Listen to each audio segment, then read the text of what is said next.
إن الحمد لله نحمده ونستعينه ونستغفره ونعوذ بالله من شرور أنفسنا ومن سيئات أعمالنا من يهده الله فلا مضل له ومن يضلل فلا هادي له أشهد أن لا إله إلا الله وحده لا شريك له وأشهد أن محمدا عبده ورسوله أما بعد فإن خير الحديث كتاب الله وخير الهدي هدي محمد صلى الله عليه وسلم وشر الأمور محدثاتها وكل محدثة بدعة وكل بدعة ضلالة وكل ضلالة في النار۔ ہر طرح کی حمد و ثناء اللہ تبارک و تعالی کے لیے اور بے شمار درود و سلام ہوں جناب نبی اکرم صلی اللہ علیہ وسلم کی ذات اقدس پہ۔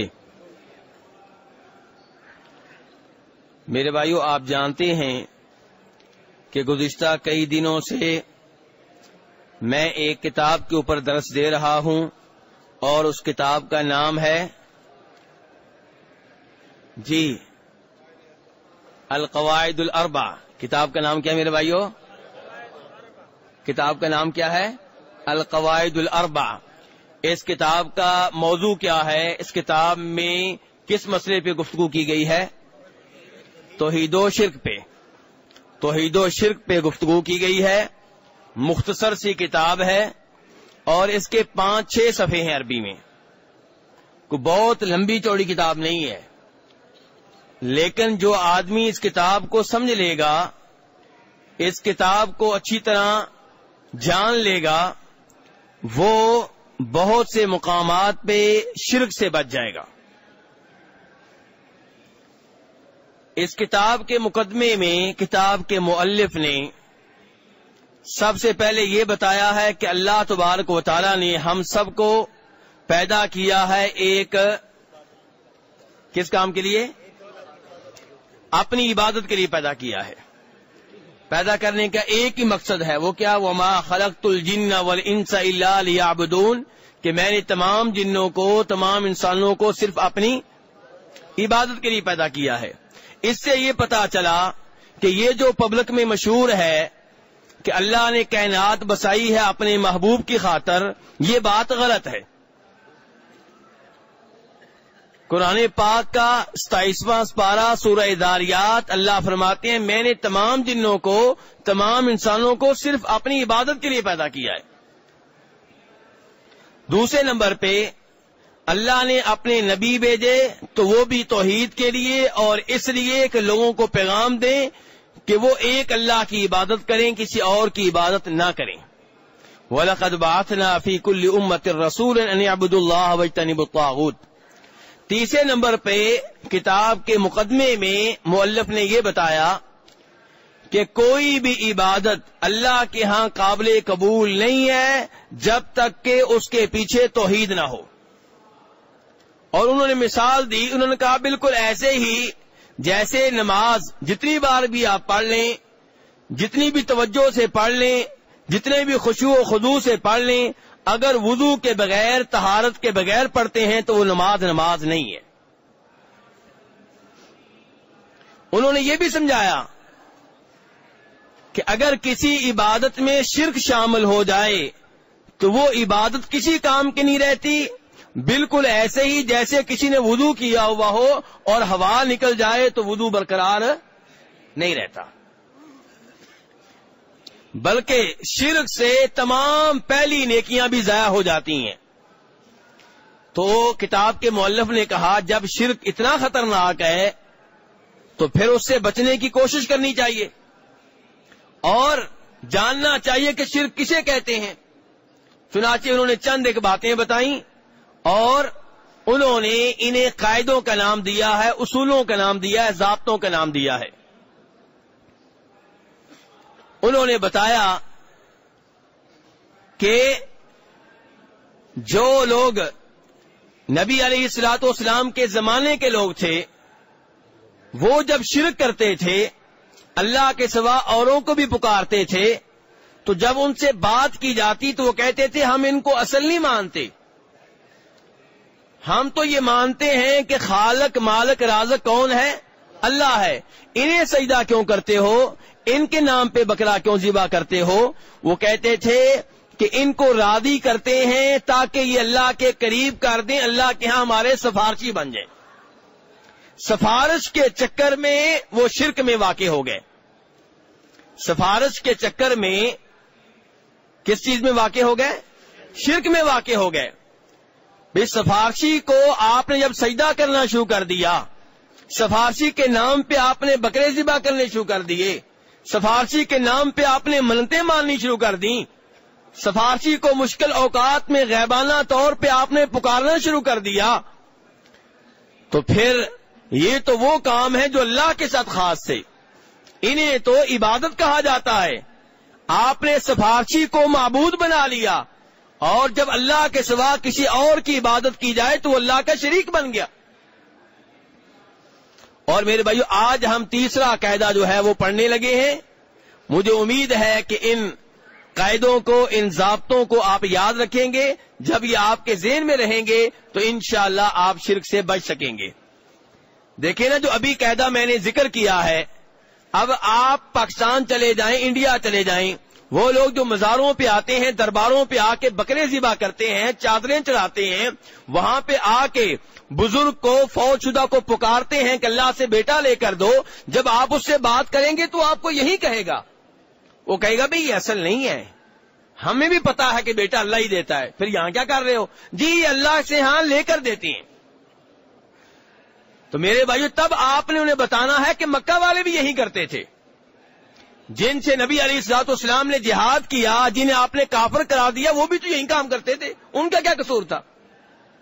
وہ کافر، تم مسلمان کیوں؟ تو آئیے میرے بھائیو، ابھی تیسرا قاعدہ وہ بھی توجہ سے اور دھیان سے پڑھتے ہیں، کیونکہ ہم نے یہ پیغام آگے پھیلانا ہے، اپنے پاس نہیں رکھنا۔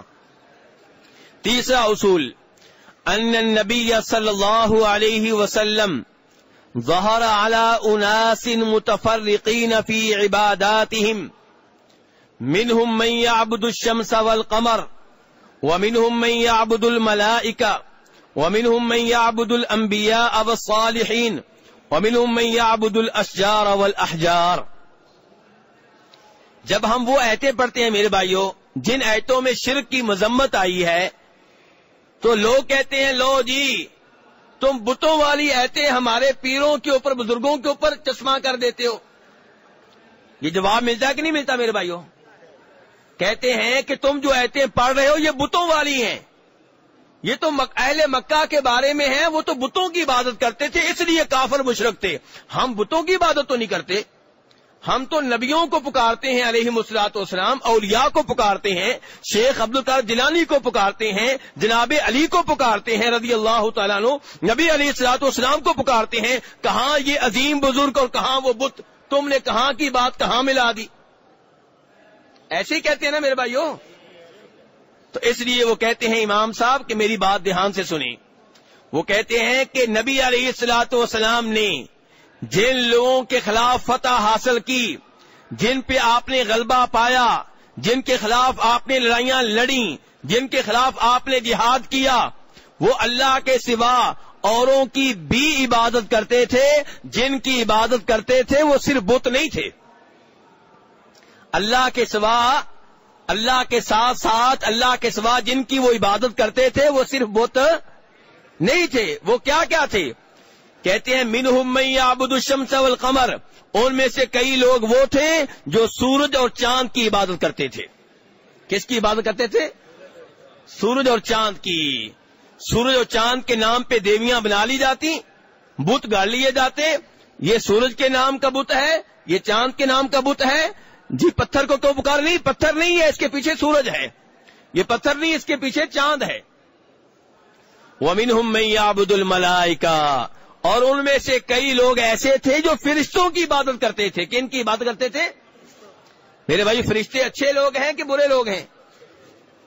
فرشتے اچھی مخلوق ہیں، بہت پیاری مخلوق ہیں، ہر وقت اللہ کی عبادت کرنے والے ہیں، کبھی بھی اللہ کی نافرمانی نہیں کرتے۔ تو میرے بھائی، اگر آپ پیروں کی پوجا کرتے ہیں، ان کی قبروں پہ آ کے انہیں پکارتے ہیں، چادریں چڑھاتے ہیں، ان کے نام پہ بکرے ذبح کرتے ہیں اس لیے کہ جی یہ اللہ کی بہت عبادت کرتے تھے، تو فرشتے تو ان سے بھی کہیں زیادہ اللہ کی عبادت کرتے تھے. تو اہل مکہ میں سے کئی لوگ سورج چاند کی پرستش کرتے تھے، انہیں ان کی عبادت کرتے تھے، اور کئی لوگ کن کی؟ میرے بھائیو آپ میرے ساتھ ہیں؟ مجھے لگتا ہے کچھ چھتری وغیرہ شاید دیکھ رہے ہیں. کن کی بات کرتے تھے؟ فرشتوں کی. اور تیسرے نمبر پہ وہ لوگ تھے جو انبیاء کرام علیہم الصلوۃ والسلام اور صالحین کی عبادت کرتے تھے. عیسیٰ علیہ الصلوۃ والسلام کی عبادت کرتے تھے، عزیر علیہ السلام کی عبادت کرتے تھے، صالحین نیک لوگوں کی عبادت کرتے تھے. کیا ابراہیم علیہ السلام اور موسیٰ ابراہیم علیہ السلام اور اسماعیل علیہ السلام کے نام پہ انہوں نے پتھر گڑ کے کعبہ کے اندر نہیں رکھے ہوئے تھے؟ کعبہ شریف کے اندر انہوں نے مورتیاں رکھی ہوئی تھیں، جناب ابراہیم علیہ السلام کے نام کی، جناب اسماعیل علیہ السلام کے نام کی، ان کے سامنے سجدہ کرتے تھے. اور چوتھے نمبر پہ وہ لوگ تھے من یعبد الاشجار والاحجار، جو درختوں کی اور پتھروں کی عبادت کرتے تھے. کن کی میرے بھائیو؟ تو اس کا مطلب یہ معبود کئی طرح کے تھے.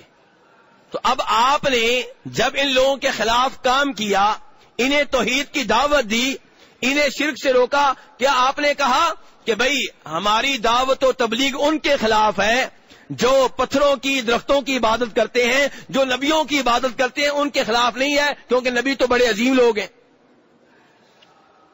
نبی عظیم ہے اس میں کوئی شک و شبہ نہیں، لیکن نبی معبود نہیں ہے. جب اللہ کے سوا کسی کی عبادت کی جائے گی، چاہے کوئی فرشتہ ہو، چاہے کوئی جن ہو، چاہے کوئی نبی ہو، چاہے کوئی ولی ہو، وہ سارا غلط ہوگا. اللہ کے ساتھ کسی کو بھی شریک ٹھہرانا جائز نہیں ہے.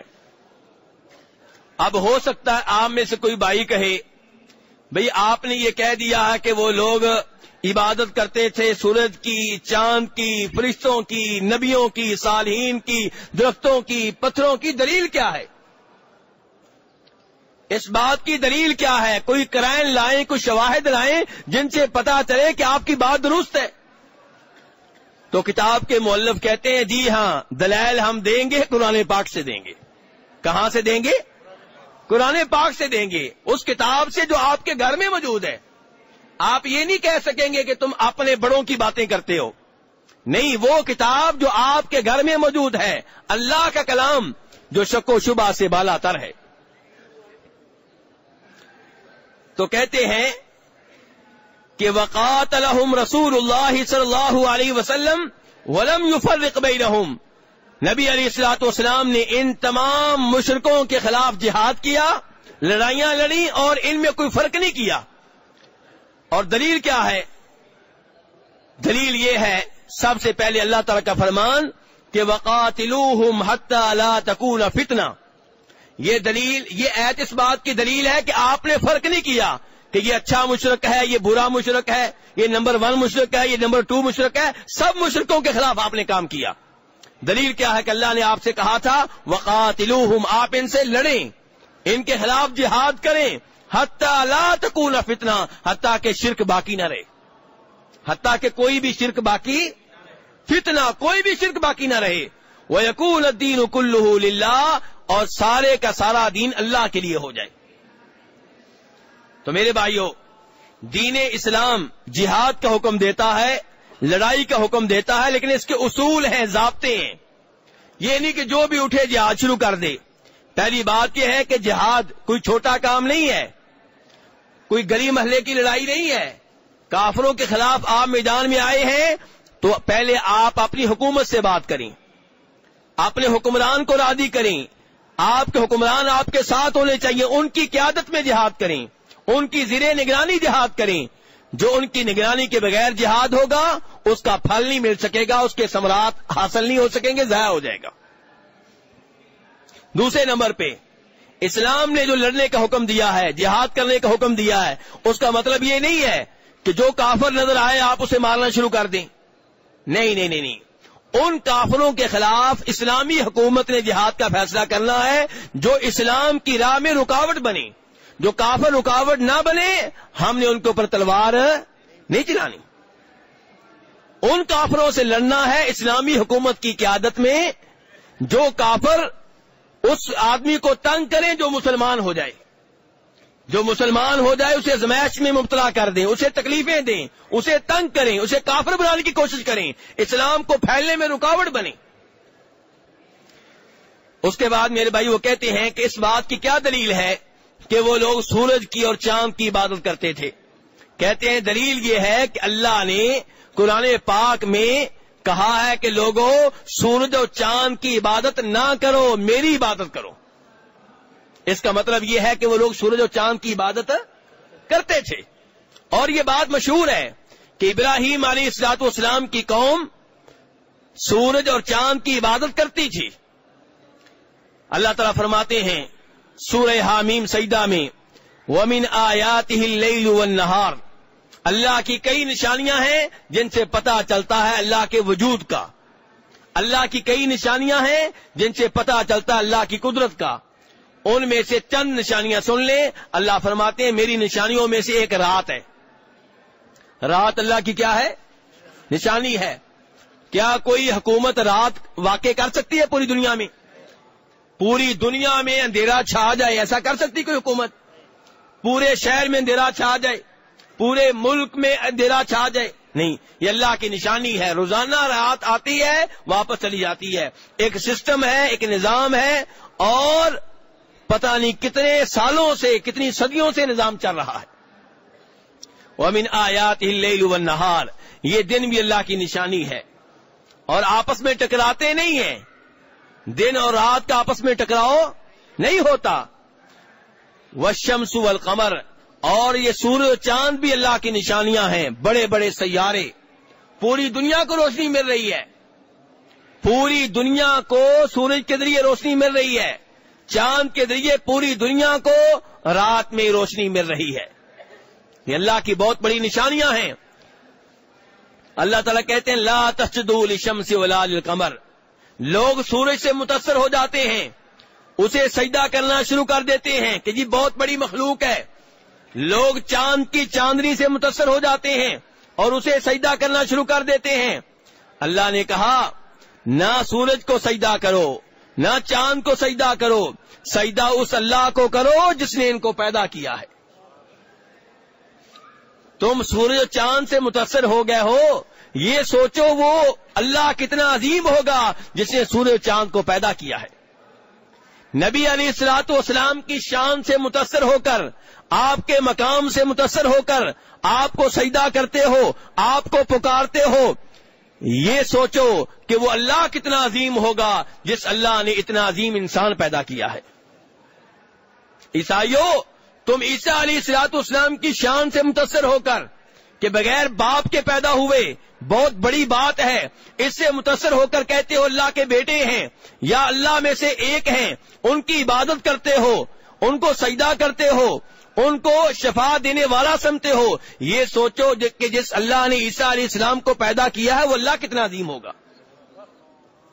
تو سجدہ عیسیٰ علیہ السلام کو نہ کرو, سجدہ جناب محمد صلی اللہ علیہ وسلم کو نہ کرو, سجدہ سورج کو نہ کرو, سجدہ چاند کو نہ کرو, اس اللہ کو کرو جو ان سب کا خالق ہے. اس کے بعد کتاب کے مؤلف نے یہ بھی کہا تھا کہ ان میں سے کئی لوگ فرشتوں کی عبادت کرتے تھے. کن کی عبادت کرتے تھے؟ دلیل کیا ہے؟ کہتے ہیں اللہ تعالیٰ فرماتے ہیں وَيَوْمَ يَحْشُرُهُمْ جَمِيعًا ثُمَّ يَقُولُ لِلْمَلَائِكَةِ أَهَؤُلَاءِ إِيَّاكُمْ كَانُوا يَعْبُدُونَ. اللہ تعالیٰ روز قیامت سب کو جمع کرے گا, ساری دنیا کو جمع کرے گا, اور پھر اللہ تعالیٰ فرشتوں سے کہے گا فرشتوں یہ بتاؤ کہ کیا یہ لوگ تمہاری عبادت کرتے تھے؟ اللہ تعالیٰ فرشتوں سے پوچھے گا کیا یہ لوگ تمہاری عبادت کرتے تھے؟ تمہیں سجدے کرتے تھے, تمہیں رکوع کرتے تھے, مشکل اوقات میں تمہیں پکارتے تھے؟ تو فرشتے کہیں گے سبحانک, یا اللہ تو پاک ہے اس بات سے کہ تیرا کوئی شریک ہو, تیرا کوئی شریک نہیں. تیری کوئی بھی شراکت نہیں کر سکتا، تیرا کوئی بھی ہم پلہ نہیں، تیرا کوئی بھی ہمسر نہیں، ہر عبادت صرف تیرے لیے ہے. انت ولینا من دونہم، یا اللہ ہمارا دوست تو ہے، یہ ہمارے کچھ نہیں لگتے. وہ لوگ جو دنیا میں فرشتوں کی عبادت کرتے رہے، اللہ فرشتوں سے کہے گا کیا تم نے انہیں کہا تھا کہ ہماری عبادت کرو؟ فرشتے ان سے لا تعلق ہو جائیں گے. لوگ بڑے بڑے پیروں کو سجدے کرتے ہیں، ان کی قبروں پہ چادریں چڑھاتے ہیں، ان کا عرس مناتے ہیں، بکرے ذبح کرتے ہیں کہ یہ روز قیامت ہمیں بچا لیں گے. اور اللہ تعالیٰ ایسے لوگوں کے سامنے ان کو جن کی عبادت کی جاتی تھی حاضر کر کے کہے گا بتاؤ کیا تم نے انہیں عبادت کا حکم دیا تھا؟ جن کی عبادت کی جاتی تھی وہ کہیں گے نہیں یا اللہ ہمارا ان سے کوئی تعلق نہیں ہے، ہم ان سے بری الذمہ ہیں. تو میرے بھائیوں کیا فائدہ ہوا ان قبروں پہ بکرے چڑھانے کا، چادریں چڑھانے کا، ان قبروں کی خاطر دیگیں تقسیم کرنے کا، ان کو نذرانے پیش کرنے کا، ان کے نام پہ منتیں ماننے کا کیا فائدہ ہوا؟ وہ تو لا تعلقی کا اعلان کر دیں گے. اور ایسا اللہ تعالیٰ نے کئی جگہ پہ کہا ہے، آگے بھی آیتیں آئیں گی، لیکن فی الحال تذکرہ ہو رہا ہے فرشتوں کا. فرشتے کہیں گے یا اللہ بل کانوا یعبدون الجن، یا اللہ نہیں یہ ہماری عبادت نہیں کرتے تھے، یہ تو جنوں کی کرتے تھے. یہ کن کی عبادت کرتے تھے؟ جنوں کی، شیطانوں کی عبادت کرتے تھے. اکثرہم بہم مؤمنون، ان میں سے اکثر جو ہیں وہ جنوں کے معبود ہونے پہ ایمان لائے ہوئے تھے. تو میرے بھائیو دیکھیے فرشتوں کی بھی عبادت ہوتی رہی، جنوں کی بھی عبادت ہوتی رہی، سورج کی بھی عبادت ہوتی رہی، چاند کی بھی عبادت ہوتی رہی. آئیے آگے آتے ہیں کہ کیا وہ لوگ نبیوں کی بھی عبادت کرتے تھے؟ یہ سوال ہے. کیا نیک لوگوں کی بھی عبادت ہوتی تھی؟ اللہ تعالیٰ فرماتے ہیں قرآن پاک میں سورہ مائدہ کے آخر میں وَإِذْ قَالَ اللَّهُ يَا عِيسَى ابْنَ مَرْيَمَ، لوگوں اس وقت کو یاد کرو جب اللہ تعالیٰ روز قیامت عیسیٰ علیہ السلام سے کہیں گے اے عیسیٰ مریم کے بیٹے، اے عیسیٰ مریم کے بیٹے. یہ کہنے والا کون ہے؟ اللہ.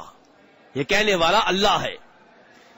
تو اللہ تعالیٰ کہیں گے مریم کے بیٹے عیسیٰ اَأَنْتَ قُلْتَ لِلنَّاسِ اتَّخِذُونِي وَأُمِّيَ إِلَٰهَيْنِ مِن دُونِ اللَّهِ، کیا تم نے لوگوں سے کہا تھا کہ مجھے اور میری ماں کا نام کیا ہے؟ مریم، مجھے اور میری ماں کو معبود بنا لینا، ہماری عبادت کرنا من دون اللہ، اللہ کے علاوہ. اس آیت سے یہ بھی معلوم ہوا کہ عیسیٰ علیہ السلام من دون اللہ ہے. کیا ہے میرے بھائیوں؟ توجہ سے، سونے کا ٹائم نہیں حاجی صاحب. من دون اللہ، اللہ تعالی نے یہاں پہ عیسیٰ علیہ السلام کو کیا کہا ہے؟ بولیے ذرا. من دون اللہ کیا کہا ہے؟ من دون اللہ. جناب مریم کو کیا کہا ہے؟ من دون اللہ. آج ہم جب مشرکوں کو، قبر کے پجاریوں کو قبر کی عبادت کرنے سے روکتے ہیں، وہ آگے سے کہتے ہیں تم بتوں والی ایتیں ہمارے اوپر پڑھتے ہو، بت تو من دون اللہ ہے، یہ نبی جو ہے یہ من دون اللہ نہیں ہے، یہ اللہ کا حصہ ہے، یہ اللہ کے علاوہ نہیں ہے، یہ اللہ میں سے ہیں. تو اللہ تعالیٰ یہاں پہ کیا کہہ رہے ہیں کہ روز قیامت اللہ تعالیٰ عیسیٰ علیہ السلام کی عبادت کرنے والوں کے سامنے عیسیٰ علیہ السلام سے سوال کریں گے. مقصد جناب عیسیٰ علیہ السلام کی بے عزتی کرنا نہیں ہے، مقصد ان کی توہین کرنا نہیں ہے، مقصد انہیں ڈانٹنا نہیں ہے، مقصد ان کی بے عزتی کرنا ہے جو ان کی عبادت کرتے رہے. کہ جسے تم نے معبود بنا رکھا تھا، جس کی مورتیاں تم نے چرچوں میں لگا رکھی تھیں، جن کے نام کی صلیب بنا کر تم عبادت کرتے رہے، وہ تو آج تم سے لا تعلقی کا اعلان کر رہے ہیں. تو اللہ تعالیٰ کہیں گے کہ اے عیسیٰ مریم کے بیٹے اَأَنْتَ قُلْتَ لِلنَّاسِ، کیا تم نے لوگوں سے کہا تھا اتخذونی کہ مجھے بنا لو، وَأُمِّيَ اور میری ماں کو بنا لو، الہینی دو معبود من دون اللہ اللہ کے علاوہ. قال عیسیٰ علیہ السلام کہیں گے سبحانک، سبحانک یا اللہ تو شرک سے پاک ہے، یا اللہ تو شرک سے. مجھے یہی افسوس ہوتا ہے کہ آج سب سے زیادہ سبحان اللہ کا وظیفہ پڑھنے والے اللہ کے ساتھ شرک کرتے ہیں. ایک طرف کہتے ہیں سبحان اللہ کہ اللہ شرک سے پاک ہے, ہر عیب سے پاک ہے. دیکھیے عیسیٰ علیہ السلام بھی کہہ رہے ہیں سبحان اللہ سبحانک یا اللہ تو پاک ہے, لیکن وہ کہتے ہیں یا اللہ تیرا کوئی شریک نہیں, تو پاک ہے, تیرا کوئی شریک نہیں, تیرے مقابلے کا کوئی نہیں, تیرے علاوہ جس کو کوئی عبادت کی جائے ایسا کوئی بھی نہیں ہے. تو عیسیٰ علیہ السلام کہیں گے سبحانک یا اللہ تو پاک ہے. ما یکون لی, میرے لیے یہ جائز ہی نہیں تھا ان اقول ما لیس لی بحق, کہ میں لوگوں سے وہ مطالبہ کروں جس کا مجھے حق نہیں پہنچتا. میں لوگوں سے کہوں کہ مجھے پکاریں, مجھ سے دعا کریں, مجھ سے بیٹا مانگیں, مجھے سجدہ کریں, مجھے رکوع کریں, میرے سامنے جھکیں, یا اللہ مجھے اس بات کا حق نہیں پہنچتا, میں یہ بات کیسے کہہ سکتا ہوں. ان کنت قلتہ فقد علمتا, یا اللہ اگر میں نے یہ بات کہی ہوتی تو تجھے معلوم ہوتی. یا اللہ کوئی چیز تیرے علم سے باہر نہیں ہے, اگر میں نے کبھی ایسا مطالبہ کیا ہوتا تو یا اللہ تیرے علم میں ہوتا. تعلم ما فی نفسی ولا اعلم ما فی نفسی کا, یا اللہ تو جانتا ہے کہ میرے دل میں کیا ہے, میں نہیں جانتا تیرے نفس میں کیا ہے. انک انت علام الغیوب, یا اللہ غیب جاننے والا صرف تو ہے, غیب جاننے والا صرف تو ہے. ما قلت لهم الا ما امرتنی بی, یا اللہ میں نے صرف ان سے وہ بات کہی تھی جس کا تو نے مجھے حکم دیا تھا, کیا اعبد اللہ, کہ اللہ کی عبادت کرو, ربی جو میرا بھی رب ہے, وربکم تمہارا بھی رب ہے, وکنت علیہم شہیدا ما دمت فیہم, یا اللہ جب تک میں ان میں موجود رہا مجھے پتا ہے کہ وہ کیا کرتے رہے. فلما توفیتنی, جب تو نے مجھے اٹھا لیا یا جب تو نے مجھے فوت کر لیا, کنت انت الرقیب علیہم, پھر یا اللہ تو نگران تھا, تجھے پتا ہے کہ وہ کیا کرتے رہے. وانت علی کل شیء شہید, تو سب کچھ جاننے والا ہے, مجھے نہیں پتا کہ میرے بعد وہ کیا کرتے رہے. عیسیٰ علیہ الصلوۃ والسلام کے فوت ہو جانے کے بعد بھی اگر عیسائی عبادت کریں گے, فی الحال عیسیٰ علیہ السلام کیا ہیں, فوت ہو چکے ہیں کہ زندہ ہیں؟ زندہ ہیں, لیکن اوپر اٹھائے جا چکے ہیں.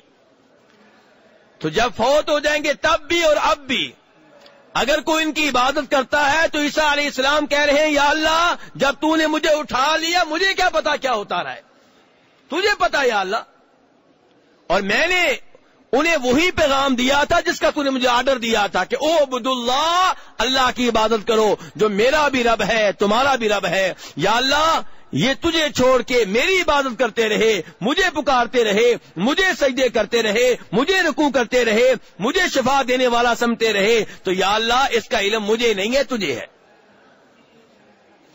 تو میرے بھائیو عیسیٰ علیہ السلام کی عبادت ہوتی رہی کہ نہیں ہوتی رہی؟ تو عیسیٰ علیہ السلام معبود ہیں کہ نہیں؟ معبود ہیں, لیکن معبود برحق نہیں ہیں. معبود اسے کہتے ہیں میرے بھائیو جس کی عبادت کی جائے. تو عیسیٰ علیہ السلام کی عبادت نہیں ہو رہی معبود ہیں, لیکن ان کی عبادت غلط طور پہ ہو رہی ہے. وہ معبود ہونے کے حقدار نہیں ہے. حقدار کون ہے؟ ایک اللہ, لا الہ الا اللہ, اللہ کے سوا کوئی نہیں ہے جو عبادت کا حقدار ہو. ورنہ لوگ عبادت کر رہے ہیں گائے کی, لوگ عبادت کر رہے ہیں بندروں کی, لوگ عبادت کر رہے ہیں مورتیوں کی, لوگ عبادت کر رہے ہیں درختوں کی, لوگ عبادت کر رہے ہیں انسانوں کی, لوگ عبادت کر رہے ہیں جنوں کی, لیکن یہ سارے معبود تو ہیں, معبود برحق نہیں ہیں. معبود برحق کون ہے؟ ایک اللہ. تو عیسیٰ علیہ السلام کو لوگوں نے معبود بنایا, عیسائیوں نے معبود بنایا, ان کی عبادت کرتے رہے, انہیں غیبانہ طور پہ پکارتے رہے. جس کو غیبانہ طور پہ پکارا جائے وہ معبود ہوا کرتا ہے. تو میرے بھائیوں عیسیٰ علیہ السلام کے ساتھ ساتھ ان کی والدہ جناب مریم کو بھی پکارتے رہے. جناب مریم نبی ہیں یا غیر نبی؟ غیر نبی ہیں. تو یہ کون ہیں؟ بزرگ ہیں. کیا ہے؟ بزرگ ہیں. تو اس سے پتا چلا کہ وہ لوگ نبیوں کی بھی عبادت کرتے تھے عیسیٰ علیہ السلام کی, وہ نیک لوگوں کی بھی عبادت کرتے تھے جناب مریم کی. تو ان تمام لوگوں کی عبادت ہوتی تھی, اور وہ بھی شرک ہے. درختوں کی عبادت کرنا بھی شرک, پتھروں کی عبادت کرنا بھی شرک, سورج کی عبادت کرنا بھی شرک, چاند کی عبادت کرنا بھی شرک, عیسیٰ علیہ السلام کی عبادت کرنا بھی شرک, اور جناب مریم کی عبادت کرنا بھی شرک. میرے بھائیو یہ جو تیسرا اصول ہے اس کے بارے میں آیتیں ابھی اور بھی ہیں, لیکن فی الحال میں آج کے درس کا یہیں پہ اختتام کرتا ہوں اور اب آپ کے سوالوں کی جانب آتا ہوں کیونکہ ٹائم کم ہے.